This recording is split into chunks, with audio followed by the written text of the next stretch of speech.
Ashama harka fuunee daawwattoota fi kabajamtoota keenya warreen biyya alaatti fi biyya keessanitti nu daawwatan har'a immoo waan ajaa'ibaa qabannee isiniif dhufne jechuudha. Dhugaa dubbachuuf waan baay'ee nama gaddisiisudha jechuudha. Kanaaf yeroo ammaa kana diraamaa mootummaan yeroo ammaa kana dalagaa jiru ilmaan Oromootirraa halkaniif guyyaallee jechuudha. Inni ciisee rafee buluu numatu ciisee rafee bulaa jira malee jechuudha. Kana dura riimuuf godheetiin raayyaa istiidiyootirraa buusee ture. Achas sirboota sadii buusee ture jechuudha.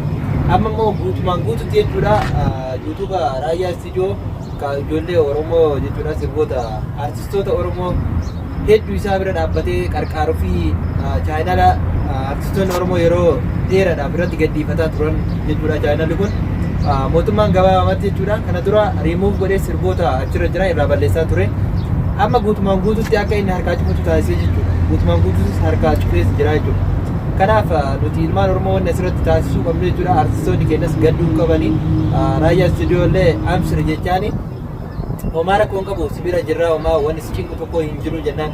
Kanaaf diina akkuma inni garaa nu gubeetti nus garaa isaa gubuun kenna hin oolu jechuudha. Kanaaf raayyaan istiidiyoo yoo danda'eetiin kan sirraa of taate ni sirraa chaayinaala san yoo hin sirroofneef taate immoo battalumatti chaayinaala biraa banee jechuudha. Ilmaan Oromoo waliif sheer gootanii battalumatti guyyaa tokkotti jechuudha miliyoona takkaan ga'uu fi qabna jechuudha. Morka mootummaa kanaati. Mee asirratti foozi'aati nagaa uummatas gaafadhuuti mee wanda wajjii yoo jiraatu.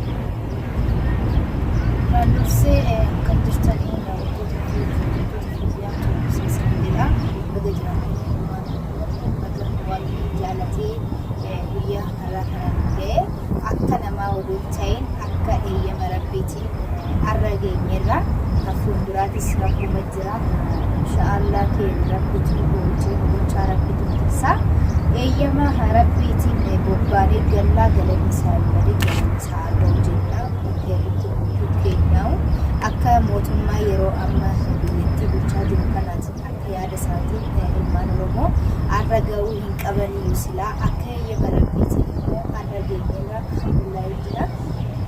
Wannan isin jechuu barbaadu akkuma majlisin jedhetti raayyaa istiidiyoo cinaa dhaabbattanii hootan biraa chaayinaala biraarree dhaabbattu ta'e sheer olii godhuudhaan cinaa dhaabbachuu qabdanii ilmaan Oromoo guutuu keessanuu Oromoon saba guddaa ta'uusaa kanarratti ibsuu qabdan isin jedha.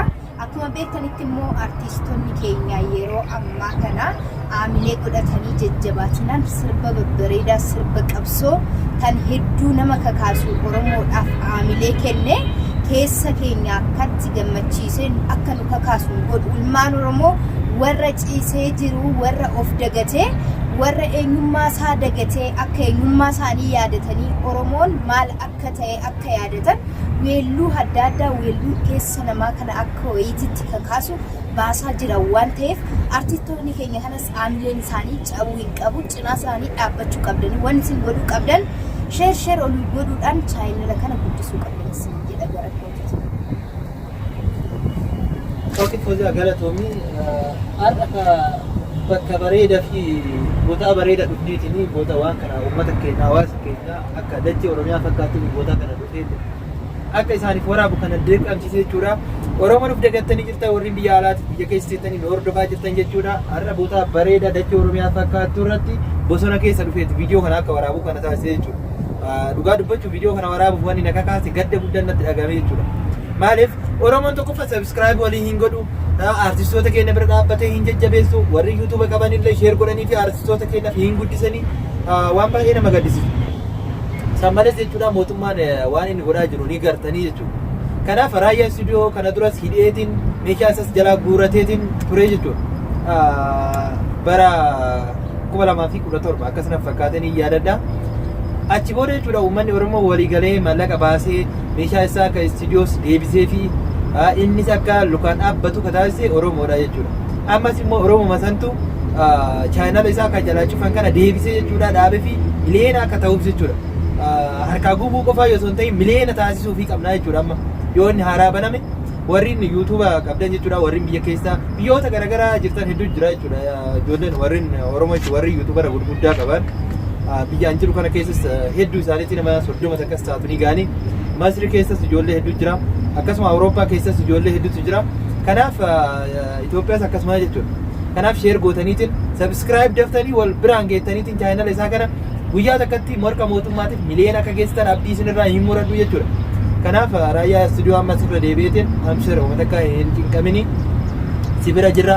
Akkasumas immoo artistoonni keenyas jechuudha hamileen keessan akka isin hin cabne isin bira jirra yeroo makamuyyuu wanti duubatti isin deebisu hin jiru.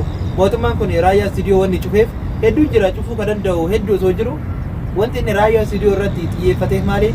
Sirboota qabsoonni Oromoo akka bira dhaabbataniitiin artistoota keenyas kan uummata Oromoo hirribaa kakaasaa jiran qabsoo kanarratti miidhamaa jiran osoo mallaqa takkan argatiin jechuudha uummata Oromootiif sagalee ta'aa jiran isaan irratti jechuudha miidhaan kun kadeemaa jiru jechuudha mootummaan kan irratti xiyyeeffate isaanii jechuudha. Mee kanaaf Fawziyaan waan asirra dabaltu yoo jiraate mee karuma si dabalsa.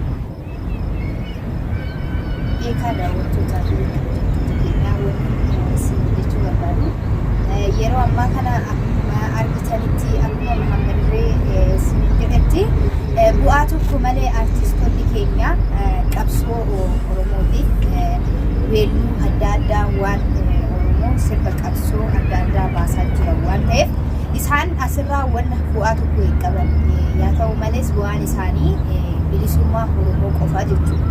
Biyyi teenya akka bilisoomtu jedhaniiti hirriba dhabanii bu'aa bahii meeqa darbanii waan kana qopheessaa jiran waan ta'eef uummata kana maal godhuu dandeenya? Uummanni keenya kun artistoonni keenya kun nu caala yaadanii biyya teenya kanaaf kana godhaatii jiranii nuyi maal godhuu qabna jennee yaaduu qabna. Asitti waan isiniin jedhu barbaadu ani akka nama tokkootti tan dubbadha malee akka Oromoo miliyoona meeqaatti dubbachuu hin danda'u. Akka Oromummaa kootiitti Oromoo kan jedhu kun maqaa bareedaa nama gammachiisu tokko. Nuyi Oromummaa keenyaan duraan dursinee ittiin boonuu qabna. Maqaa bareedaa maqaa ittiin boonnu kan ammoo maqaa kana qofa qabanneetoo Oromoo jechuu osoo hin taane afaan keenyaan qofa akka nama biraatitti ol cinaa dhaabbannee ol jajjabeessuu qabna. Artistoota keenya kana aamilee ta'uu qabna. Fuulduratti immoo kana caala cinaa dhaabbannee aamilee ta'uufii qabna jajjabeessuu qabna. Aamilee tan ta'uu qabnu maaliidha yoo jettan waan isaan gadhiisan sheer godhuudhaan akka kinoo guyyaa 2-3 keessatti nama 200,000 100,000 30 maalii kana odoon ta'in guyyaa tokko keessatti dirqama xiqqeenyaan miliyoona 2-3 laallamuu qaba. Maaliif nuyi tallaaluu qabnu aamilee ta'uufii qabna. Oromoo miliyoonni meeqaatamni irraftanii moo jirtanii yeroo ammaa kana garuu baay'ees oduu isinitti baay'isuu hin barbaadu baay'ee isinitti dubbachuu hin fedhu eessa jirtanis jedhee isin gaafachuu hin fedhu maaliif Oromoo nu olii galleetoo hin jirru bakka meeqatti ol qoqqoornee bibittinnoofne jirra waan ta'aniifu Oromummaatu maqaa qofa baannee jirra malee Oromummaadhaan olitti saba tokko taanee hin jirru bakka meeqatti ol qoqqoornee jirra waan ta'eef kanaafuu eessa dhaqxanii eessa jirtanii jennee gaafii hin barbaachisu. Yaa ta'u malee angi jirtan sunu namni Oromummaa isaatiin hin qaanofne namni Oromummaa isaatiin boonu ol cinaa dhaabbadhaa. Uumaa wanni nama dadhabsiisu tokko hin jiru dhakaadhaaf baatanii tabba ba'uu miti barkuun. Saba ofii cinaa dhaabbachuun aamilee godhuufiin sammuu isaan tun akka gammaddutti cinaa dhaabbatanii saba isaa kana gammachiisuun waan inni hojjete isaan laaltanii sheer olii godhuun kun maallaqa isinii hin gaafatu isiniin jedha waan gama kootiin oonan balleessaa qabaadhee dhiifama naaf godha isiniin jedha daawwattoota kiyya bakka jirtanitti nageenyi keessan naafaa baay'atu nagaa naaf taasisa. Okay, Fawziyaa galatoomii oomaan balleessinee dhiifamas wanni gaafattu hin jiruuti. Asumarratti yaadni adda baluu yaadatti qaadhaa guddaa osoo hin ta'initti waliif ilaalaa waliif subscribe godhaa share godhaa kuni kadhaan baay'ate nama dabbaraa yooma booda waan akkanaa kana waliin gaafannu iyyuu kanaaf raayyaa studio bira dhaabbannaa viidiyoo biraatiin immoo hanga walitti deebinutti jechuudha viidiyoo isaa viidiyoo raayyaa jechuudha raayyaa studio channel isaa ni banatee fi immoo kama duraanii yoo haaraa ta'e haaraa qabatee isin turfa yoo kan turtaate immoo kama duraanii fidee isin dhufaa jechuudha. Kanaaf hangasiif Oromoo miliyoona 50 jedhan sanii ol ni caalaa jiru. Miliyoona 50 keessaa namni imeela hin qabne namni imeela qabu akka miliyoona 3 takka ta'uun ol bara.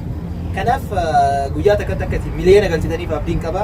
Asumaan warreen push 5 show jala jirtan hundi keessan iyyuu akka isin subscribe share gootan abdiin qaba akkasuma warri poozaa jala jiranis akka godhan abdiin qaba kanaaf viidiyoo biraatiin hanga walitti deemnutti nagaan naa jiraadha isin jaaladha bakkuma jirtanitti nageenyi keenya isiniif haa baay'atu raayyaa studio amshir miliyoona siseensiif na uummata akka rakkoo hin jiru siin jedha asumaan nagaan nu tura.